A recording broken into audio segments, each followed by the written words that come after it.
So hello guys, कैसे हो आप सब।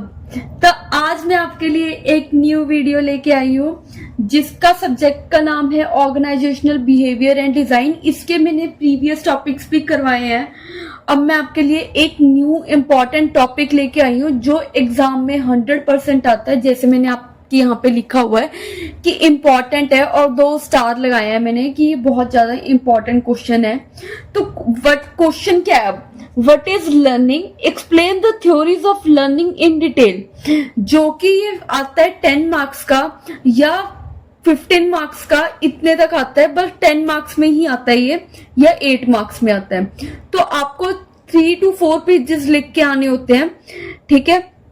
और ये प्लीज स्किप मत करना, वीडियो ध्यान से सुनना क्योंकि ये एक इम्पॉर्टेंट टॉपिक है और ये एग्जाम में 100% आता है। तभी ये मैंने ना खुद के नोट्स बनाए हैं, ठीक है, क्योंकि बुक में आपको लगेगा मुश्किल, तो मैंने बहुत ज्यादा इजी करके बहुत अच्छे से समझाऊंगी, इजी लैंग्वेज में समझाऊंगी और हिंदी में समझाऊंगी सारा कुछ, जिससे आपको क्लियर हो जाए। और एक जब आप मेरी वीडियो देखो आपको एक मिनट में रिवाइज हो जाए सब कुछ, ठीक है। तो चलो आओ वीडियो स्टार्ट करते हैं अब हम कि क्या होता है ये सब। फर्स्ट हम पढ़ेंगे मीनिंग क्या होता है, कि लर्निंग होता क्या है, फिर उसके बाद पढ़ेंगे उसकी थ्योरीज क्या है, ठीक है। तो फर्स्ट लर्निंग क्या है? Learning refer to the process through which individuals, groups और the entire organisation gain knowledge, skill and attitude that improve performance and adaptability. It's about, ये चलो ये सेकंड पॉइंट है बट मैं आपको इतना समझा देती हूँ अभी। लर्निंग क्या है? एक कुछ ऐसा प्रोसेस है जिसमें कि कोई भी अगर इंडिविजुअल हो, ग्रुप हो या फिर इंटायर कोई ऑर्गेनाइजेशन हो जिसमें वो एक नॉलेज या फिर स्किल गेन कर रहे हैं, कोई एटीट्यूड इम्प्रूव कर रहे हैं अपना, जिससे कि जो परफॉर्मेंस है और अडेप्टेबिलिटी को इम्प्रूव करने के लिए ये हम लर्न करते हैं, कुछ ना कुछ सीखने के लिए, जिसे हम हिंदी में कहते हैं कि हम कुछ स्किल्स सीख रहे हैं, कुछ एक्सपीरियंस ले रहे हैं, वो भी लर्न ही होता है, ठीक है।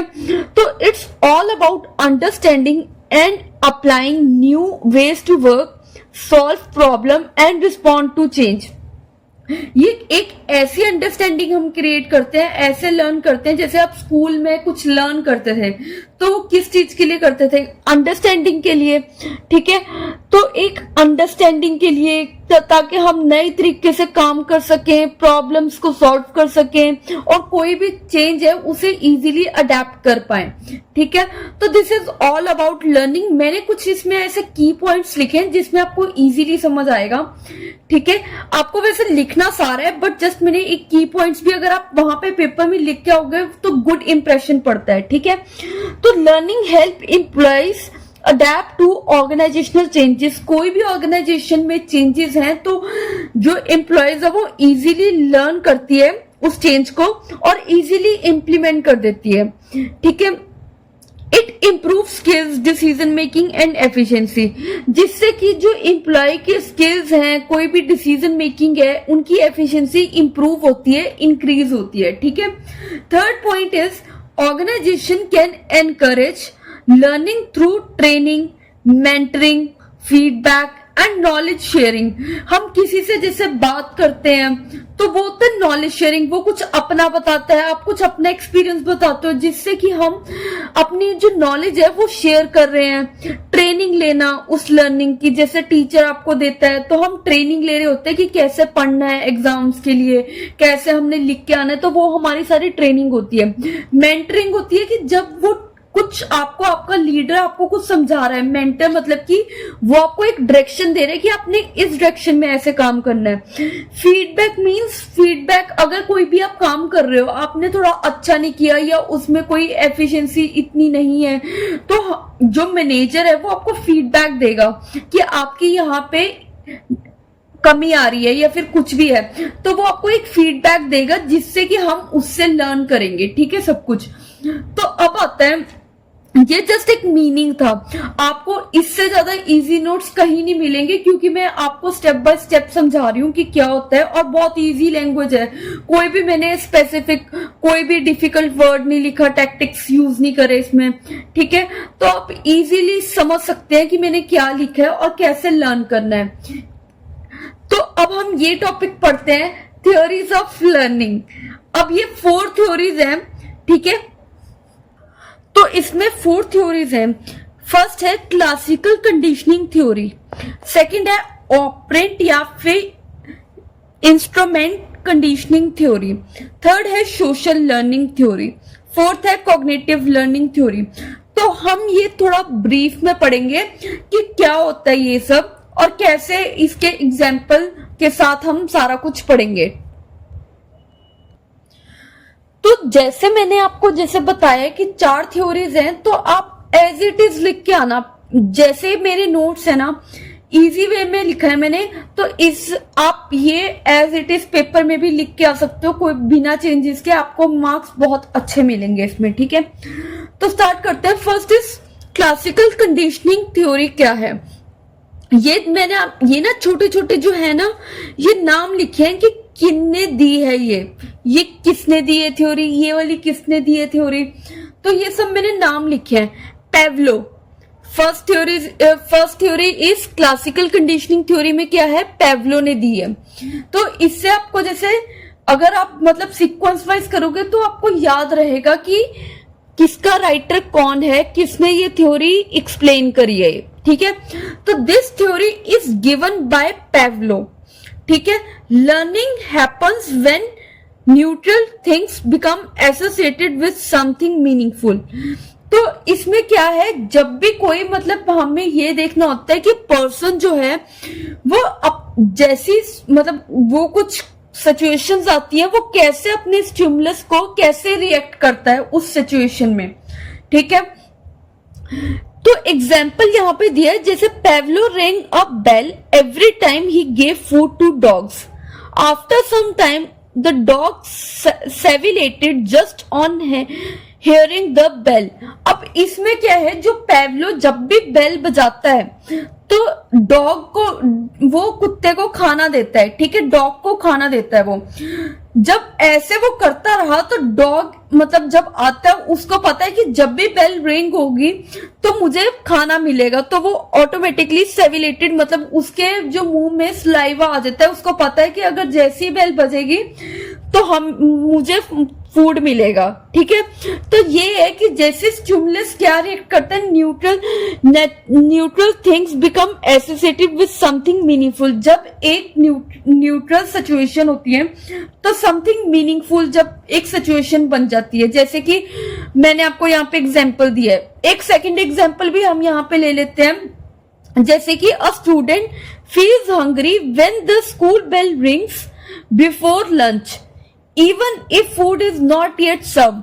जब भी स्कूल की घंटी बजती है, आपको उससे पहले ही थोड़ा भूख लगने शुरू हो जाती है, आपको पता है कि अब घंटी बजने वाली है स्कूल की, तो उस वैसे फूड आपको प्रोवाइड नहीं होता, सर्व नहीं होता, बट स्टिल आपको लगता है होता है ना कि जैसे बेल बजने वाली है तो फिर हम खाना खाएंगे। तो वो ऑटोमेटिक स्टिमुलस है, जैसी बेल बजेगी मतलब लंच ब्रेक शुरू हो चुका है। तो this is all about classical conditioning theory, ठीक है। जब भी आप किसी का राइटर का नाम लिखोगे इसमें तो ऐसे अंडरलाइन कर देना, ताकि जो एग्जामिनर है उससे मतलब कि हाईलाइट हो उसकी आंखों में कि हाँ इस बच्चे ने ये भी लिखा है, ठीक है। तो हम सेकंड करते हैं अब ऑपरेंट या फिर इंस्ट्रूमेंटल कंडीशनिंग थ्योरी। ये थ्योरी किसने दी है, बीएफ स्किनर। बीएफ से तो आप मतलब बहुत फेमस वर्ड है, ठीक है। तो यहां से आप याद रख सकते हैं कि ये स्किनर ने दी है। बीएफ अगर आपने नहीं भी याद आता, वैसे तो छोटा सा 2 वर्ड का है, लिखाना। अगर नहीं भी याद आता तो आप स्किनर लिखाना, ठीक है। पहली किसने दी है, पेवलो ने। सेकंड दी है स्किनर ने, इंस्ट्रूमेंटल कंडीशनिंग थ्योरी, ठीक है। तो अब इस थ्योरी में क्या है, learning happens through rewards and punishment.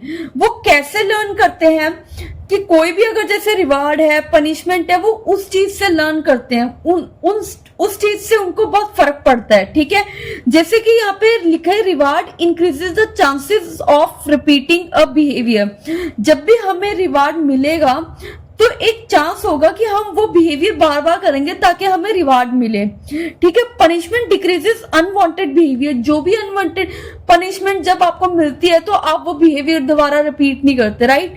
चाहे वो क्लासरूम में हो, ऑर्गेनाइजेशन में हो, कहीं पे भी हो, ठीक है। तो ये एग्जाम्पल दे रखा है। एग्जाम्पल है student get a star for completing homework on time. तो उसके लिए वो क्या हुआ, रिवार्ड हुआ। एंड स्टडीज रेगुलरली, वो पढ़ता है रेगुलरली और उसको स्टार मिला फॉर कंप्लीटिंग द होमवर्क। तो एक स्टूडेंट के लिए वो रिवार्ड हुआ। तो सेकंड एग्जाम्पल क्या है, पनिशमेंट का क्या होगा। Example a student get scolded for being late so they try to arrive on time next day. तो जो यहाँ पे अनवांटेड बिहेवियर को डिक्रीज करता है। जब हमें पनिशमेंट मिलती है, हमें पता है कि जब पनिशमेंट मिलनी है तो हम मतलब कि क्या करते हैं, हम उस चीज को ठीक करना शुरू कर देते हैं, उसको सिस्टमेटिक वे से बिहेव करना शुरू कर देते हैं। चाहे वो हम दोनों की बात करते हैं, चाहे आप ऑर्गेनाइजेशन का एग्जाम्पल ले लो। इसमें मैंने नॉर्मल सा एग्जाम्पल लिया है ताकि आपको याद रहे कॉन्सेप्ट भी और एग्जाम्पल भी, ठीक है। तो ये थे रिवार्ड और पनिशमेंट के एग्जाम्पल जो कि रिलेट करती है रिवार्ड्स और पनिशमेंट से। इंस्ट्रूमेंटल या ऑपरेंट कंडीशनिंग थ्योरी जो कि स्किनर ने दी है, ठीक है। अभी तक हमने 2 थ्योरीज करी है। अगर इनमें कोई डाउट होगा या फुल वीडियो में कोई भी डाउट होगा तो आप मुझे कमेंट बॉक्स में पूछ सकते हैं। तो थर्ड पॉइंट आता है सोशल लर्निंग थ्योरी जो कि दी है बंदूरा ने, बंदूरा, ठीक है। लर्न, इसमें क्या है, learning happen by watching others and imitating them.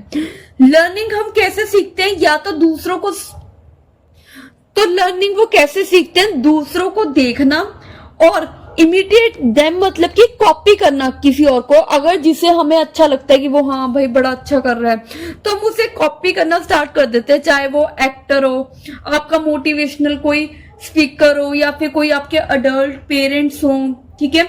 तो हम उनको देख के या फिर उनको कॉपी करना शुरू कर देते हैं, ठीक है। People learn not only by doing but by observing consequences of others action. People learn कैसे करते हैं, सिर्फ करने से ही उनको वो करने से ही लर्न मतलब सीखते नहीं है। उनको दूसरों के वो दूसरे क्या कर रहे हैं उनके कॉन्सिक्वेंसेस या रिजल्ट को देख के, उनके एक्शंस को देख के वो और भी जैसे मतलब लर्न करते हैं थिंग्स को। तभी इन्होंने यहाँ पे लिखा है watching others and imitating them. जैसे एग्जाम्पल है, a child see an elder saying please and thank you and start using these words. जब भी हम किसी और को देखते हैं, ठीक है। अब एग्जाम्पल में क्या लिखा है, एक चाइल्ड है, जैसे वो अपने एल्डर सिस्टर या ब्रदर को बोलते हुए सुनता है कि हाँ उन्होंने प्लीज बोला, थैंक यू बोला, तो वो क्या है, वो उसके लिए एक सोशल लर्निंग थ्योरी है, ठीक है। जिससे वो सीख रहा है कि हाँ मतलब मेरे एल्डर ने क्या किया, वो कुछ कॉपी कर रहा है किसी चीज को, ठीक है। तो ये होती है सोशल लर्निंग थ्योरी जिस दिए बंदूरा ने, ठीक है। नाम याद रख लेना, बहुत इजी है। फोर्थ पॉइंट आता है कॉग्निटिव लर्निंग थ्योरी, लास्ट है, ठीक है। तो इसका कोई मतलब ये थ्योरी किसी ने नहीं दी है, तभी मैंने इसका कोई नाम नहीं लिखा, ठीक है। इसकी जस्ट एक थोड़ी एक्सप्लेनेशन है। तो कॉग्निटिव लर्निंग थ्योरी क्या है, focuses on thinking, understanding and problem solving, not just reward और ऑब्जर्वेशन। इसमें क्या है कि जो हम सोचते हैं, अंडरस्टैंड करते हैं, प्रॉब्लम सॉल्विंग पे फोकस करते हैं जो कि माइंड से रिलेटेड होती है सारी, ठीक है। नॉट जस्ट कि हम सिर्फ देख के या रिवार्ड से हम सीखते हैं जो कि हमने प्रीवियस थ्योरीज में पढ़ा, ठीक है। Learner actively process information and understand concepts. इसमें लर्नर अच्छी तरह डीपली सोचता है इंफॉर्मेशन को और अंडरस्टैंड करता है कॉन्सेप्ट को, क्योंकि एज आपको वर्ड ही बता रहा है, cognitive is all about from mind, कि हम माइंड से कैसा सोचते हैं। ठीक है, एग्जाम्पल है, a student figure out how to solve a new type of maths problem by thinking through the steps instead of being told the answer. उस स्टूडेंट ने क्या किया, उसने नए मेथड को अप्लाई किया, new type of maths problem solve करी, ठीक है, फिगर आउट करके उसके ऊपर सोचा और स्टेप फॉलो करे। जैसे कि जो मैथ्स प्रॉब्लम में स्टेप बाय स्टेप होता है, तो उसने वो सारा कुछ फॉलो किया। ठीक है, इंस्टेड ऑफ जस्ट एक आंसर देख लिया और उसको एज इट इज कॉपी कर दिया, नहीं, उसने अपने माइंड को देखा, करा कि मतलब कैसे ये सॉल्व होगा, उसने थिंक किया प्रोसेस को, स्टेप्स को, तब जाके उसे कोई सोल्यूशन मिला। ठीक है, this is all about cognitive learning theory. तो ये मेरे अपने नोट्स थे जो कि मैंने बहुत इजी उसमें बनाए हैं, खुद हैंड रिटन बनाए हैं। ठीक है, तो थोड़े से एफर्ट्स आप भी करना सब्सक्राइब करने में, ताकि मैं आपके लिए ऐसे एक इजी फॉर्म में आपके लिए वीडियो लेके आती रहूं। और मेरे चैनल को सब्सक्राइब करना। कोई भी अगर आपको डाउट आता है तो आप प्लीज कमेंट बॉक्स में लिख देना, ताकि मैं आपका रिप्लाई कर सकूं। शॉर्ट वीडियो बनी है, बहुत ध्यान से सुनना, क्योंकि जो टॉपिक है वो बहुत ज्यादा इंपॉर्टेंट है। ठीक है, तो इसको अच्छे से पढ़ लेना और एट द एंड अपनी हेल्थ पे ध्यान देना, और एट द एंड जो वीडियो है ज्यादा से ज्यादा शेयर करना, लाइक करना। अब thank you. Sorry, it's DJ.